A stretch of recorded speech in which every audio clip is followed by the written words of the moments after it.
Oestrogen hormone వల్ల అక్కడ బాగా నీరు ఊరి ఆరోగ్యంగా ఉంచుతుంది. అంతేకాకుండా సెక్స్ లో పాల్గొన్నప్పుడు లూబ్రికెంట్ గా కూడా పనిచేస్తాయి. లూబ్రికెంట్ కావాలి అదే దానికోసం ఫిజియలాజికల్ లుకోరియా అంటారు. నెక్స్ట్ చేపట్టి ఆలస్యం ఉండే కారణాలు ఇంతవరకు మనం ఎప్పుడు వస్తుంది ఏంటో చెప్పుడు కొంతమందికి లేటుగా వస్తున్నాం కదా. ఒక కారణం జెనెటిక్ పుట్టుకతోనే అమ్మ లేటుగా అయితే అమ్మకి లేటుగా అయితే కూతురు కూడా లేటుగానే ప్రదర్శనలు అవ్వచ్చు. అమ్మ బట్టి పిల్లలు కూడా ఉంటుంది, అందరూ ఉండాలని లేదు. అమ్మ 16 ఏళ్ళకి ప్రదర్శనలు అనుకోండి, కూతురు కూడా దాదాపు అలాగే అవుతుంది. అది ఎప్పుడైనా పిల్ల లేట్ అవుతుంటే వాళ్ళ అమ్మ ఎంత లేట్ అయిందని తెలుసుకోవడం అవుతుంది. అలాగే న్యూట్రిషన్ ఇంతకుముందు చెప్పారు, ఎవరికి ఆహారం తక్కువ తీసుకుంటారో వాళ్ళలో సరే హార్మోన్ ఎఫెక్ట్. హార్మోన్స్ ఉండవు, ఎందుకు ఉండవు అంతే. డిస్టర్బెన్స్, హార్మోన్ డిస్టర్బెన్స్, శారీరక మానసిక మార్పులు. శారీరకంగా సరైన అనారోగ్యం వచ్చిన మాటి జబ్బులు వచ్చేవ్వండి వాళ్ళకి ప్యూబర్టీ ఆలస్యం. చిన్నప్పటి టీవీ వచ్చింది, ఇంకోటి వచ్చింది అనుకోండి, వాళ్ళకి లేట్ అవుతుంది. అలాగే మానసికంగా ఇంట్లో అమ్మా నాన్నలు దెబ్బలాడుకుంటారు, ఇల్లంతా గందరగోళం, ఎప్పుడు చిరాకు, కోపం, విసుగు, ఇంట్లో ఎప్పుడు చూసినా అశాంతి వాతావరణం ఉంటుంది. ఆ అశాంతి వాతావరణం ఉన్న దాంట్లో కూడా పిల్లలు త్వరగా వరు. అమ్మా నాన్నలు దెబ్బలాడుకుంటారు, ఇంట్లో ఇప్పుడు గొడవలు, చెత్త చెదారు ఉంది. ఆ టైంలో కూడా పిల్లలు ఏంటంటే మానసికమైన ప్రభావం ఉంటుంది అన్నమాట. అంచేత గృహ వాతావరణం సరిగా లేకపోవడం, స్ట్రెస్ ఫ్యాక్టర్ బాగా. ఈ రోజుల్లో మనం ఎక్కువ చూసే కాలేజీ కలిసి చాలా మంది 2 నెలలకి 3 నెలలకి మెన్స్ అవుతున్నారు. అదే పల్లెటూరులో పొలాల్లో పనిచేసే ప్రతిలా అవుతుంది. 2 అమ్మాయిలే, అక్క ఏమో పొలంలో పనిచేస్తుంది, కూతురేమో కాలేజీ దిగుతుంటుంది. అక్కకి నెలల్లో మెన్సెస్ వస్తుంది, కూతురికి చెల్లెలకి 2 నెలలకి 3 నెలలకు వస్తుంది. ఎందుకంటే చదువు, స్ట్రెస్ యొక్క ఎఫెక్ట్ మెన్సెస్ మీద ఉంటుంది. అంచేత స్ట్రెస్ ని తగ్గించుకునే వ్యవహారం కావాలి. అంతేగాని ఇది హార్మోన్ అంటే అనుకోవసం లేదు. అంటే పద్ధతి ప్రకారంగా ప్యూబర్టీ ఏం చేయాలి, పద్ధతి ప్రకారంగా ప్యూబర్టీ పెంపొందాలంటే ఏం చేయాలంటే చక్కగా మనసు ప్రశాంతంగా ఉండాలి, మంచి ఆహారం తీసుకోవాలి, హార్మోన్లు ఎలానో చూసుకోవాలి, గృహ వాతావరణం ప్రశాంతంగా ఉంటే చక్కగా అన్ని చక్కగా పద్ధతి ప్రకారంగా ఉంటాయి. నెక్స్ట్ ప్యూబర్టీలో కలిగే మానసిక మార్పులు. ఒక మార్పు తెలిసిందే కదా, అమ్మాయిని చూస్తే అబ్బాయి, అబ్బాయి చూస్తే అబ్బాయి గంతులేస్తారు, లొట్టలేస్తారు. అది ఎక్కడ వచ్చింది? హార్మోన్ లేక ఎఫెక్ట్. ఆ లొట్టలేయడం అనేది హార్మోన్. అమ్మాయి పిల్లలు బాగుందే అని వీడు లొట్టేస్తారు, అబ్బాయి హ్యాండ్సమ్ అన్నాడు అబ్బాయి. ఇవన్నీ కూడా మానసికంగా సెక్స్ పరంగా వచ్చే ఎఫెక్ట్ అన్నమాట. అవి అలాగే కాకుండా చారిగా వీడకొక నాకు అన్ని తెలుసు, నాకు ఎవరు చెప్పవసంలా, నాకేం చెప్పవసంలా అంటే నువ్వు ఊరుకోదు. మామూలు మీరందరూ అంటారు, మీ అమ్మ నాన్న ఏమంటే నాకేం తెలుసులే, నువ్వు చెప్పవసరం లేదే, నాకేం తెలుసు, నాకు తెలుసు, నేను చెప్పొద్దు, వెళ్ళొద్దే, వెళ్తాను. ఏంటి ఎప్పుడు మీరు కాదంటారు నన్ను, నేను చేస్తాను, నేను పోతాను అంటే వాళ్ళకు వ్యక్తిత్వం వస్తున్నమాట. నన్ను అనడానికి వీల్లేదు, నన్ను వద్దనడానికి వీల్లేదు, నేను అనుకుని చేస్తాను, నేను పోతాను, వస్తాను, నాకు అవసరం అనరు మాట. అంటే నేను అనేది ఒకటి కూతుని నా మాట ప్రకారంగా, నా ఆలోచన ప్రకారంగా నేను చేస్తాను. నా ఆలోచన ప్రకారంగా, నా మనసులో ఏ ఆలోచన ప్రకారంగా చేస్తా. మీరు ఎవరన్నా చెప్పొద్దు, మీ ప్రకారం నేను ఉన్నాను. ఒక రకం వ్యక్తిత్వం అన్నమాట. నా సెల్ఫ్ గా వాళ్ళ గురించి ఆలోచన, సెల్ఫ్ గా ఆలోచన, వాళ్ళ ఆలోచన అది చాలా ఎక్కువగా ఉంటుంది ఆడపిల్లో. లేకపోతే అమ్మా నాన్నల మాట కంటే వాళ్ళ తోటి స్నేహితుల మాట ఎక్కువ విలువగా ఉంటాయి. అమ్మ మాట విలువ ఉండదు, నాన్న మాట విలువ ఉండదు, మామయ్య మాట విలువ ఉండదు, బాబాయ్ మాట విలువ ఉండదు. ఆ స్నేహితులు చెప్తే ఈమె ఇష్టం ఉండదు. అలాగే స్నేహితులు చెప్తే అబ్బా కుర్రాడు అమ్మేస్తుంటారు. Same peer group. ఒరే చేద్దాంరా అంటే చేద్దాం అంతే. ఏంట్రా మీ అమ్మ చెప్తే నువ్వు చేయాలా, మీ అమ్మ నీకు సెలవాలా, మీ నాన్న ఒప్పుకోవాలా, ఏంట్రా నీకేం ఇది లేదా, నీకు స్వేచ్ఛ లేదా అంటే అవును నిజం స్వేచ్ఛ లేదేంటి, నాకుంది అని అంటారు. ఇది అంటే నాకెందుకు లేదు, ఎందుకు వినాలి, నా వాడు ఎందుకు మీరు నాకు చస్తా, నేను చస్తా. ఆడపిల్లలు ఈ వయసు పిల్ల ఆడపిల్లగా మగపిల్ల ఒకటే మాట ఏదంటే నేను చస్తా, నాకేమో చస్తా, నా బిడ్డకు చస్తా అనేది చాలా సస్తాగా ఉంటుంది మాట, సౌగా మాట.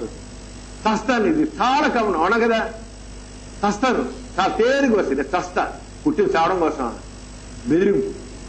నిజంగా చావడదు ఎవరు అందరూ అంటారు. 190 మంది యుక్త వయసులో అమ్మాయిలు కానీ అబ్బాయిలు కానీ 190 మంది నేను చస్తాను అనేక సార్లు అనేక సందర్భాలు అంటారు. అని తీరుతారు వాళ్ళు. కానీ ఎవరు చస్తున్నాడా, మనం చేస్తారు పిచ్చేస్తారు. ఎంత ఇది అంటే ఆ మధ్య టీవీ చూశాడు, ఓ టీవీ చూస్తున్నాడా, అబ్బాయి ఏమో క్రికెట్ చూస్తున్నాట, అమ్మ చెల్లెమో వచ్చి టీవీలో సీరియల్ చూడాలనుకుంటా.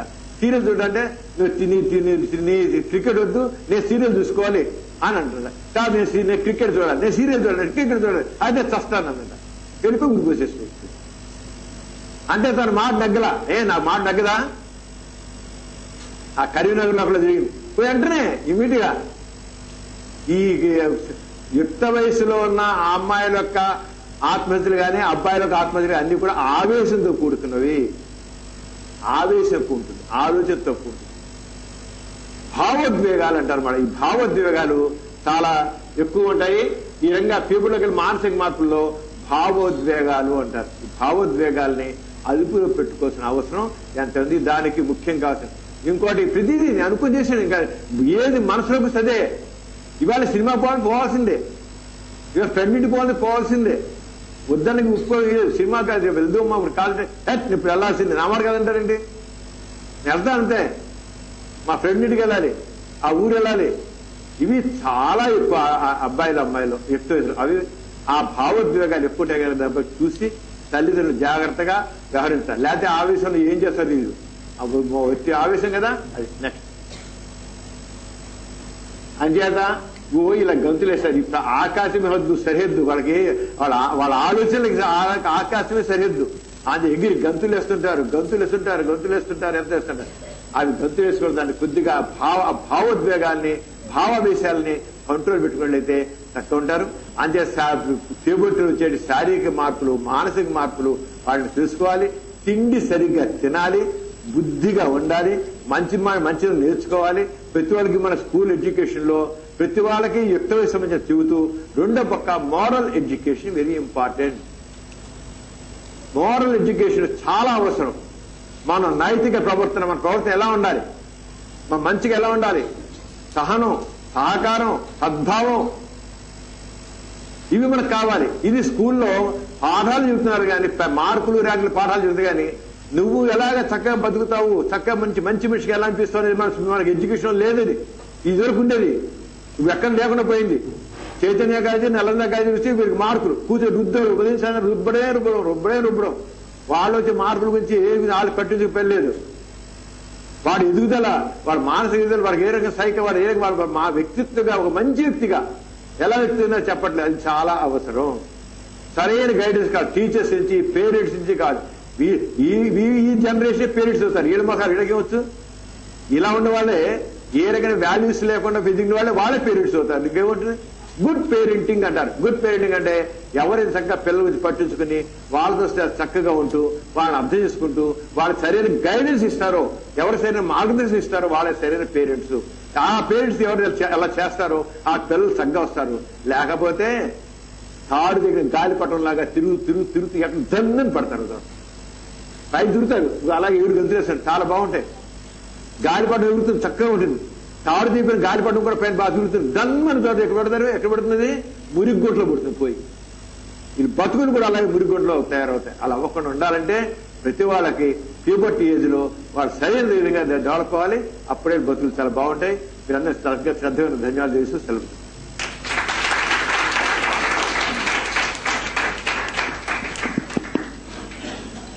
సమరం గారు చాలా చక్కగా చెప్పారు కదా, చెప్పారు లేదా? మీ అందరికి అర్థమైందా? అందుకని వయసులో ఉన్నాం, హార్మోన్స్ కరెక్టే, అందరికీ వచ్చినాయి హార్మోన్స్. మీ ఒక్కరికి కాదు, ఇక్కడున్న పెద్దవాళ్ళందరూ కూడా మీ స్థితిలోంచే బయటకు వచ్చారు. కానీ ప్రతి వాళ్ళు తల్లిదండ్రులు చెప్పేది ముందు వినడం. తల్లిదండ్రులకు ఒకవేళ ఆ విషయాలు తెలియకపోతే పెద్దవాళ్ళు చెప్పినట్టు సమరం గారు లాంటి వాళ్ళు పెద్ద పెద్ద వ్యక్తులు చెప్తున్నారు కదా. తర్వాత పుస్తకాల్లో వాటిలో మొన్న మీరు అక్కినేని నాగేశ్వరరావు చదివారో లేదో, అన్నింటిలో చాలా బాగా రాశారు ఆయన గురించి. ఆయన సినిమాల్లో నటిస్తూ సినిమాల్లో ఉన్నా సినిమా మంచి ఫలితాలు ఎంత తెస్తాయో గాని సినిమా తొందరగా చెడ్డ ఫలితాలు తెస్తాయి అన్నారు ఆయన. అంటే దాన్ని ఎప్పుడు కాన్షియస్ చేసేవట, చెడ్డ ఫలితాలు రాకుండా చూసుకోండి సినిమా తీసేటప్పుడు అని. అంటే మీలాంటి వాళ్ళ గురించి ఆయన ఎంత ఆలోచించారో చూడండి. అంటే సినిమా చూసేటప్పుడు అది సినిమాయే, సీరియల్ చూసేటప్పుడు సీరియలే, అంతేగాని నిత్య జీవితం మటుకు కాదు. అది మనకు తెలియాలి. అది తెలిసినట్లయితే మన జీవితాలు చాలా బాగుంటాయి. సమరం గారు ప్రతి ఒక్కటి చాలా వివరంగా చెప్పారు. మీ ఎవరికైనా ఏవైనా డౌట్స్ ఉంటే అడగండి. ఏమున్నాయండి పెద్దవాళ్ళకి కూడా చెప్పారు పిల్లల్ని ఎలా గైడ్ చేయాలో ఏం చేయాలో. పిల్లల్ని వదిలేయకూడదు, మోపరడేరు కదా అని వదిలేయకూడదు, ఆడపిల్ల కదా పెద్ద వదిలేయకూడదు. వాళ్ళు పెద్దవాళ్ళైనా వాళ్ళకి గైడెన్స్ పెద్దవాళ్ళు ఇస్తూ ఉండాలి. ఎలా చేస్తున్నారు ఏంటి, దానికి కావాల్సిందంటే తల్లి తండ్రి పిల్లల మధ్యలో ఎప్పుడూ ఒకళ్ళనొకళ్ళు మాట్లాడుకుంటూ ఉండాలి ప్రతి విషయం. అంతేగాని వాళ్ళు అక్కడ పెట్టేసాంలే దూరంగా, వాళ్ళు ఏదో చేస్తున్నారులే అని కాదు, వాళ్ళు ఏం చేస్తున్నారో తెలుసుకోవాలి తల్లిదండ్రులు. తెలుసుకున్నప్పుడు పెద్దవాళ్ళు ఇటువంటివన్నీ జరగకుండా చక్కగా జరుగుతాయి. మీరు ఎవరైనా మాట్లాడాలా, ఏమైనా అడగాలా, క్వశ్చన్స్ ఏం లేవు కదా? ఏమైనా అడగాల్సి ఉన్నాయా ఎవరైనా? పెద్దవాళ్ళు చెప్పండి.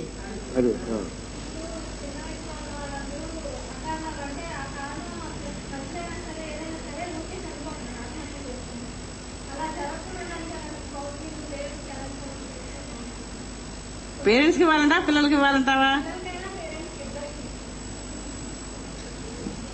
ఇద్దరికి కౌన్సిలింగ్ అనేది అవసరం. అదే చెప్తాను, పేరెంట్స్ కి ఇద్దరు తెలియాలి. అవగా ఎంత చెప్పేది మామూలుగా చదివితే వాడు కూడా అలాగే ఉంటున్నారు, ఏం చెప్పాలి ఇట్లా అని చెప్పి పేరెంట్స్ పిల్లలు ఎలా పెంచాలి, పిల్లలు ఎలా అర్థం చేసుకోవాలి, వాళ్ళు ఒకవేళ భావోద్వేగాలతో మాట్లాడితే సానుభూతి ఎలా అర్థం చేసుకోవాలి, ఏం చేయాలి తల్లిదండ్రులకు తెలియాలి, పిల్లలకు తెలియాలి. ఇద్దరికి కౌన్సిలింగ్ కావాల్సింది చెప్తాం కదా.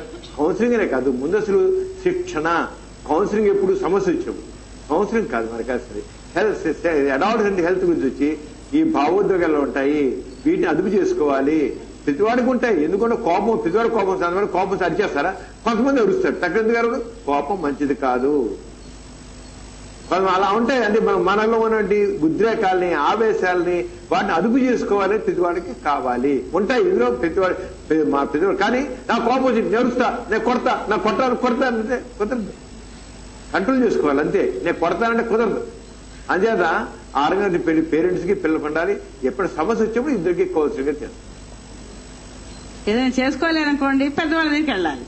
మనకి ఎవరైతే మనం చెప్పగలుగుతారో వాళ్ళ దగ్గరికి పిల్లలు గాని పెద్దవాళ్ళు గాని తల్లిదండ్రులు పిల్లలు ఇద్దరు వెళ్ళినట్టయితే చాలా చక్కగా చెప్పేవాళ్ళు ఉన్నారు, లేకపోలేదు. ఏమిటో పరిష్కారం, వాళ్ళకి ప్రతిదానికి పరిష్కారం ఉంది. పిల్లల్లో వచ్చేది ఏంటంటే ఈ సమస్యకి పరిష్కారం లేదు అనుకుంటారు, అక్కడే ప్రాబ్లం వస్తుంది. ప్రతి సమస్యకి పరిష్కారం ఉంది, పరిష్కారం లేకుండా ఎక్కడా లేదు. ఓహో ఇంకా నాకు ఏ పరిష్కారం లేదు, నన్ను చూసేవాళ్ళు లేరు అనుకుంటారు. కానీ అదేమీ కాదు, చూసేవాళ్ళు చాలా మంది ఉన్నారు, ప్రతి సమస్యకి పరిష్కారం ఉంది. అది కనుక పెద్దవాళ్ళ దగ్గరికి వెళ్తే అప్పుడు చెప్తారు. ప్రతి వాళ్ళు కోపడ్డం అంటూ ఏంటంటే ఇలా ఎందుకు చేసావమ్మా అన్నంత మాత్రాన కోపడినట్టు కాదు, దానికి ప్రాణాలు తీసుకోక్కర్లేదు. అంచేత విషయాలు మేము ఇలా చేసాం, మాకు తెలియజేసాం, మీరు చెప్పండి అంటే చెప్పేవాళ్ళు ఉన్నారు, చెప్పేవాళ్ళు లేకుండా లేరు. ప్రపంచంలో బోల్డ్ మంది ఉన్నారు, చుట్టుపక్కలే బోల్డ్ మంది ఉంటారు. అంచేత వాళ్ళని కనుక పెద్దవాళ్ళని కనుక అడిగి ఒక నిమిషం తెలుసుకున్నట్టయితే ఎన్నో విషయాల నుంచి బయటపడవచ్చు. ఇప్పుడు డాక్టర్ డిమోస్ గౌరవ గారు మన ఈ రోజు యుక్త వయసులో వచ్చే చేంజెస్ గురించి డాక్టర్ సమరం గారు మనకు ఎంతో బాగా చెప్పారు. సో మీకు ఇనే నట్షెల్ నేను 2 sentences లో చెప్తాను. అది మెయిన్ గా వాళ్ళల్లో ఏంటంటే శారీరకంగా చేంజెస్ వస్తాయి, హార్మోనల్ గా చేంజెస్ వస్తాయి, తర్వాత ఏంటి మానసికంగా అంటే సైకలాజికల్ చేంజెస్ వస్తాయి, బిహేవియర్ ప్రకారంగా చేంజెస్ వస్తాయి. ఇంత కష్టపడి డాక్టర్ సమరం గారు అన్ని డీటెయిల్ గా ఎక్స్ప్లెయిన్ చేశారు. మగవాళ్ళలో ఎటువంటి చేంజెస్ ఉంటాయి, ఏదైనా ఆడపిల్లలోని మగపిల్ల ఈ 4 చేంజెస్. కానీ వాళ్ళకున్న హార్మోన్స్, మగవాళ్లలో మెయిల్ హార్మోన్ ఎక్కువ ఉంటుంది, ఆడపిల్లల్లో ఫీమేల్ హార్మోన్స్ ఎక్కువ ఉంటాయి. ఆ చేంజెస్ ఉండడం వల్లే ఈ 4 వాళ్ళకి డిఫరెంట్ గా చేంజెస్ వస్తాయి. ఆడపిల్ల రకంగా, మగపిల్ల రకంగా. ఈవెన్ బిహేవియర్ లో కూడా చూస్తే మీకు ఆ మగవాళ్లలో ఎక్కువ అగ్రెసివ్ నేచర్ ఉంటుంది, ఆడపిల్లలు ఎక్కువ విత్డ్రాన్ నేచర్ ఉంటుంది. ఎప్పుడైతే ఆ ఇంబ్యాలెన్స్ వస్తుందో అక్కడ చేంజ్ వస్తుంది. అందుకని 4 రకాలటువంటి చేంజెస్ ప్రతి వ్యక్తిలోనూ వస్తాయి, ప్రతి ఆడపిల్లలోనూ మగపిల్లలోనూ. ఇక్కడ తల్లిదండ్రులదే ఎక్కువ ముఖ్య పాత్ర. డాక్టర్ సమరం గారు ఆ విషయం చాలా బాగా చెప్పారు. వాళ్ళల్లో వచ్చే చేంజెస్ గురించి మనం అర్థం చేసుకోవాలి. చాలా మంది ఏంటంటే స్ప్లిట్ ఫ్యామిలీస్ అవటం వల్ల ఈ మగపిల్లలు అవనివ్వండి, ఆడపిల్లలు అవనివ్వండి, ఆ సైకలాజికల్ ఇంబ్యాలెన్స్ అనేది ఎక్కువ ఉంటుంది. ఎందుకని వాళ్ళల్లో వచ్చే ఆ సైకలాజికల్ చేంజెస్ ని ఒక ఫ్రెండ్లీ నేచర్ తో మనం వాళ్ళని యాక్సెప్ట్ చేయాలి, పట్టు వెడుపుతో యాక్సెప్ట్ చేయాలి. అప్పుడు ఈ ఇంట్లో ఉన్న గొడవలు అన్ని తక్కువ అవుతాయి. మీరు రీసెంట్ చూస్తే రన్ అవే ఫ్రమ్ ఫ్యామిలీస్ అవనివ్వండి, రేప్ ఇన్సిడెంట్స్ అవనివ్వండి, లేకపోతే ఎనీ అదర్ థింగ్స్, ఈ కేయోస్ అనేది మన సొసైటీలో ఉంది అంటే మెయిన్ గా ఈ యుక్త వయసులో ఉన్న పిల్లల్ని మీరు సరిగ్గా ట్యాకిల్ చేయలేకపోవడం వల్లే, దానివల్లే జరుగుతాయి. ఇప్పుడు ఆల్మోస్ట్ ఏంటి, ఇదివరకు రోజుల్లో ఏంటంటే చదువులు ఒక వయసు వచ్చేసరికి ఆపేసేవాళ్ళు. ఎందుకని? వాళ్ళ ఊర్లో అంతవరకే చదువు ఉండేది, వాళ్ళ ఊరు దాటి పై చదువులు పంపించేవాళ్ళు కాదు. కానీ ఇప్పుడు చదువు చాలా ముఖ్యమైనది, అదే ఊర్లో ఉంచకూడదు, పై చదువులు పంపించాలి. కానీ ఎట్లా? With moral values. ఆ పాయింట్ చాలా బాగా చెప్పారు డాక్టర్ గారు ఇందాక. మళ్ళీ నేను చెప్పాలనుకుంటున్నాను, వాళ్ళల్లో వచ్చిన చేంజెస్ వచ్చాయి, వాళ్ళకి అన్నీ తెలుసు అని అనుకోవడం పొరపాటు. వాళ్ళకు ఒక చదువు అయ్యే వరకు ఉద్యోగంలో జాయిన్ అయినా సరే తల్లిదండ్రులు వాళ్ళ మీద అజమాయిషీ చూపించకుండా ఒక ఫ్రెండ్ లాగా వాళ్ళని అన్ని కనుక్కుంటూ ఉండాలి. వాళ్ళకి ఏదైనా సమస్య వచ్చింది అంటే తెలుసుకోవాలి, సొల్యూషన్ చూపించాలి, లేకపోతే సూసైడ్స్ ఎక్కువ అవుతాయి. అదే కనుక మీరు వాళ్ళ మీద ఇది మెయిన్ గా నేను చెప్పాలనుకుంది పేరెంట్స్ కనుక వాళ్ళని మానిటర్ చేయకపోతే they go beyond their limits. Premarital sex కానీ అదే తర్వాత ఎక్స్ట్రా మెరైటల్ సెక్షువల్ రిలేషన్షిప్ కి దారితీస్తుంది. And pre marital sexual relationship main గా ఎట్లా వెళ్తాను? Because of attraction. అది లవ్ అని అనుకుంటారు కానీ లవ్ కాదు, ఇన్ఫాచ్యుయేషన్ స్టేజ్ లోనే లవ్. అది వాళ్ళు అనుకుంటారు లవ్ అని. సో ఆ ఇన్ఫాచ్యుయేషన్ స్టేజ్ లో వీళ్లకున్న hormonal changes, psychological changes and behavioural changes వల్ల, ఆ ఫిజికల్ చేంజెస్ వల్ల వచ్చే అట్రాక్షన్ వల్ల అండ్ పేరెంట్స్ అడల్ట్స్ యొక్క గైడెన్స్ లేకపోవడం వల్ల మాత్రమే ప్రీ మెరైటల్ సెక్షువల్ రిలేషన్షిప్ కి వెళ్తున్నారు. So parents and relatives and friends కూడా ఏంటంటే వీళ్ళు మోరల్ వాల్యూస్ తో దూరంగా ఉంటే పక్కన వాళ్ళు ఎవరికైతే అటువంటి గైడెన్స్ లేదో వాళ్ళు దానికి త్వరగా లోన్ అయ్యి ఈ మంచిగా ఉండే వాళ్ళని హేళన చేస్తారు. ఆ ఏజ్ గ్రూప్ లో హేళన అనేది తట్టుకోలేరు. ఆ తట్టుకోలేకపోవడం వల్ల ఈజీగా బ్యాడ్ సైడ్ డ్రైవ్ అవుతున్నారు. సో అక్కడ parents role very very important. And even the lecturers అవనివ్వండి, టీచర్స్ అవనివ్వండి, వాళ్ళు పేరెంట్సే. ఎడ్యుకేషన్ ఫీల్డ్ లో ఉన్న వాళ్ళందరూ